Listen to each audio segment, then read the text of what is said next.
Welcome to my LGBT lesbian channel. The series Checkmate, Stripper and Dance for Me are voiced for you in full history. Thank you for your comments, reactions and subscription to my channel. Have a nice day everyone. What are you talking about? That you are to blame for all of this. If we were kidnapped is because your service isn't worth a shit. Christopher shouted loud and clear, attracting the attention of everyone who was in that place. I felt my whole body boil, as if the hatred accumulated with all the other bad feelings that I suffered in the last hours were joining. I am to blame? You are the one to blame, you moron. I am responsible for covering your wife's safety and not yours.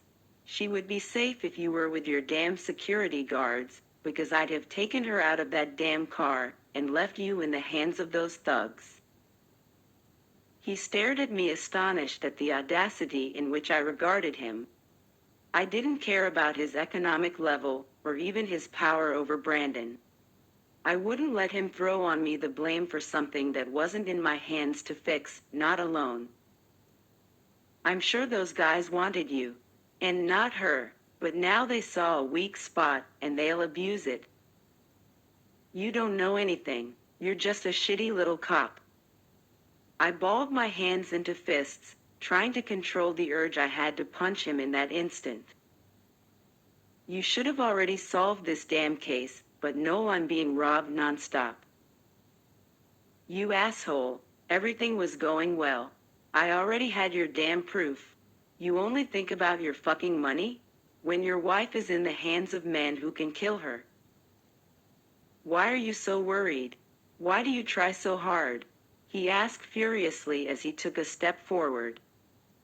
We stared at each other face to face, in an exchange of angry and scary looks. My breathing was heavy, I squeezed my fingers tightly in a way to hold my anger. Because it's my job to take care of her, I was hired for that. And I'll save Camilla, whatever the cost. Lauren, I heard Vero's voice, accompanied by a gentle touch on my arms. Oh my God, Allie exclaimed. Hello? I took my eyes off Christopher's and looked at Allison, who had a frightened expression. I'll give her the phone, just a second. Allie walked quickly towards me, handing me the cell phone with trembling hands. It's the kidnappers, they want to talk to you. I quickly grabbed the phone from her hands and touched the small icon that activated the speakerphone. Hello? A deep and raspy voice, which I thought belonged to the man in charge, started to talk.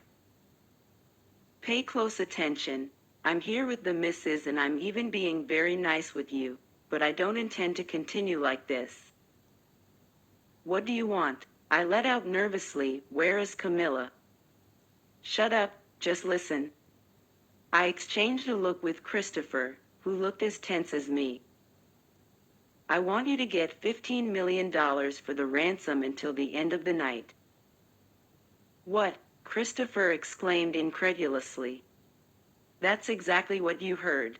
If you don't get the money until the end of the night, I'll be forced to get rid of her. And I guarantee that I won't do it in a kind way. Lauren, Chris. My heart pounded in frantic beats at the sound of Camilla's tearful voice in the background. I felt as if someone was holding my heart tightly, causing me that discomfort, that pain. I felt weak, helpless, angry. We'll get the money. Don't do absolutely anything to her, please. I whispered. I want the money in cash. Not transfers. I'll only meet with the cop, and she has to be completely alone, do you hear me? If there's someone with her, I'll shoot this woman. And I won't mind doing so. I'll go alone, but tell me the place.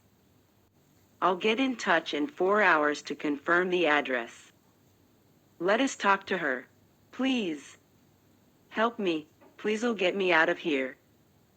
Camilla's desperate voice in the background made my whole body freeze. I swallowed hard, receiving Veronica's caress, who among everyone there, was the only one who knew about my connection to Camilla. 4 hours. Those were the last words before the phone switched off. We have to get the money. I spoke to Christopher. I'm going to change clothes and then I'll go to the bank to withdraw the amount. I shook my head quickly. No, we're going now. Get in the car and tell me where your bank is. I walked towards the car parked outside under the gaze of everyone present there. Before leaving the establishment, I turned towards the woman who kindly received us and thanked her sincerely for her help. I received a maternal gaze and an incentive to find Camilla. I said goodbye and went towards the vehicle outside. Lauren, you can get some rest. We'll accompany Christopher to the bank to withdraw the money. Normani informed as she approached. At night you're going on the mission to save Mrs. Collins. No, I need to fix this soon. Lore, listen to Normani. You'll only wear yourself down by going to the bank. Go home, take a shower while we get the money with Christopher. Even reluctantly I accepted my friend's plan, and was left in my apartment, while they went with Christopher to the bank. I took a shower, letting the warm water fall on the strained muscles of my body. After getting out, I put on light clothes and walked towards the living room as I removed the excess water from my hair. I stopped before my organizational chart, staring at all the interconnected systems. This is much more complex than I thought. I stared at the faces in those pictures for a certain time. I closed my eyes, letting the images of the kidnapping, of Christopher's humiliations, of the moments with Camilla mix in my head. Things seemed to play like a movie in my brain, but in a disorganized and fast way. I took a deep breath, feeling my heart race and my breathing alter. I was sweating cold. Shit, I exclaimed as I opened my eyes and stared at the board again. I slid my hands down it hard, causing the organizational chart to get destroyed completely. Do your job, I whispered.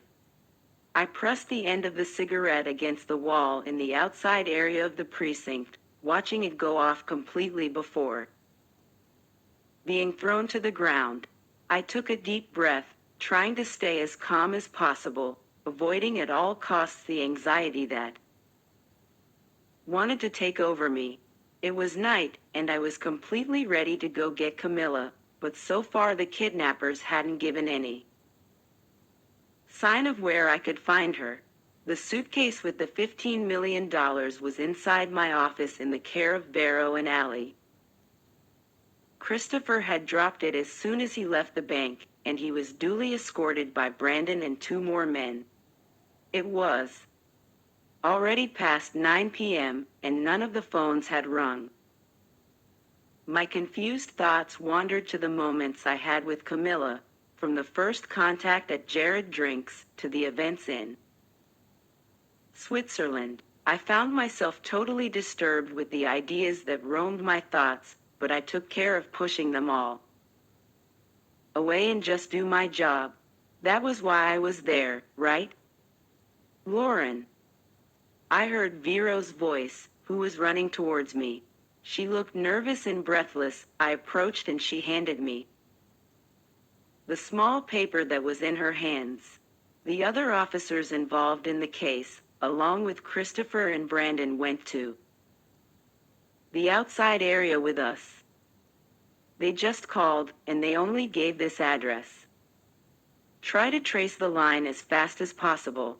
I'm going to save Camilla. Are you sure that you don't want a team? We can stay hidden. Vero, we'll do it their way. I don't want anything to go wrong. Here's the money, save my wife. I stared at Christopher in a serious way, just like he did. There was now a heavy atmosphere between us, as if at any moment we could go into an endless fight.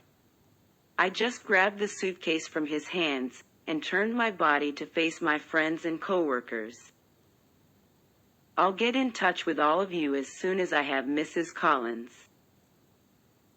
I said goodbye to everyone and descended the stairs towards my car. I put the suitcase with the amount of money in the passenger seat while I settled into the driver's seat. I glanced one last time to everyone who was at the entrance of the precinct, and only then I started the car. The place indicated in the address was quite far from the city center. It was located in a more rural area, without the presence of houses or buildings.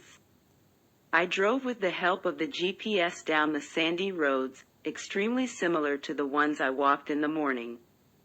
The weather was totally closed. The clouds covered a good part of the sky of New York, being illuminated only by the lightnings that cut the space, bringing with it the sound of thunder. I stopped the car in the exact instant that the GPS signaled that I had reached my destination. I got out of the car, and like a déjà vu, I came across an extensive and completely empty field. Only the headlights of my car illuminated the place taken by the darkness of the night. I leaned on the vehicle and felt the small drops against my skin. Damn it. I entered the car again, watching the rain fall and gradually increase over time. I looked at my watch when a light caught my attention. I looked at it through the windshield that received the torrential water of the rain. When again the light flashed, they were headlights.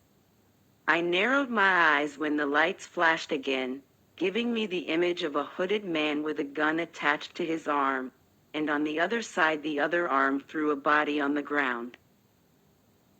Camilla. I looked at the gun on the seat next to the silver suitcase. I put it in my underarm holster, to then close my jacket partially. I held the suitcase and got out of the car, leaving the headlights on to offer me a partial view of the path that I'd follow until reaching the men. The rain bathed my body, drenching me quickly due to its intensity. "Do you have my money?" he shouted as he kept the gun pointed to Camilla's body.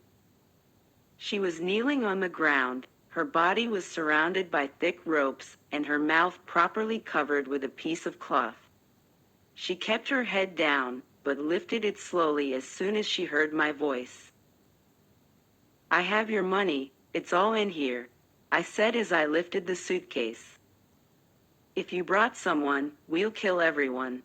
Hope you know that." He looked angry. He pushed the barrel of the gun against the top of the woman's head. I stopped walking, keeping a safe distance between us. "I'm alone. Please, leave her alone," I shouted. My eyes met Camilla's, and she seemed too shaken up to face me. "How can I be sure?" "Trust me, I'm here with all the money in this suitcase. Just let me have her." "You," he shouted to one of the men. "Go to her slowly and grab the suitcase. Now." The man nodded and walked slowly towards me. The man in charge, who was next to Camilla, raised his gun, aiming at me. While his man walked under the storm to meet me, my heart was vibrating in desperate beats only with the possibility of everything that could happen in that moment. "Hand me the fucking suitcase." From his height and voice tone, it was the same man I hit with my elbow, having his nose broken. His dark eyes stared at me firmly, without looking away for a second. "Come on, damn it. I want you to release her first." "Oh, fuck. Just hand him the fucking suitcase once and for all." The man in charge pushed Camilla's body, which fell to the wet ground. "Don't try to be brave, I'm not playing." In that instant all the possibilities to shoot the man went through my head, but among many options, none left Camilla's life totally safe. I took a deep breath, and lifted the suitcase to the man who in one swift act took it from my hand. I saw him walking towards the man in charge in quick steps, while he still pointed his gun at me. "Open the suitcase," he ordered, still with his eyes landed on me. The other man opened the object, giving me the view of all the money inside the case. I want you to stay away, and only approach the moment we get inside the car. Did you hear me? I just nodded, as I counted the seconds to have Camilla in my arms. The man stepped back, walking backwards to the car that was waiting for him in the back. He kept the barrel of his gun pointed at the brunette the whole time, as if he wanted to make sure that I wouldn't do absolutely anything. A third man opened the door, and they all entered. Now they were all inside the car, and all I could hear was the engine roar sound loud. Camilla. I ran towards her, seeing her body fall on the dirty and wet ground. I knelt down beside her, lifting her to my lap, to then pull the cloth that covered her mouth. Lauren, she whispered weakly, I'm so happy that you're here. The rain fell on us in a great intensity, bathing our bodies now partially dirty with mud. In a clumsy way I tried to untie the ropes that wrapped her body, being careful not to hurt her more. Camilla had bruises on her body, and a few small cuts on her mouth and eyebrow. I lifted my head seeing the car driving away at a distance, to the point of disappearing completely in the darkness. I pulled the ropes, freeing the woman who clung to my body quickly. She was nervous and crying.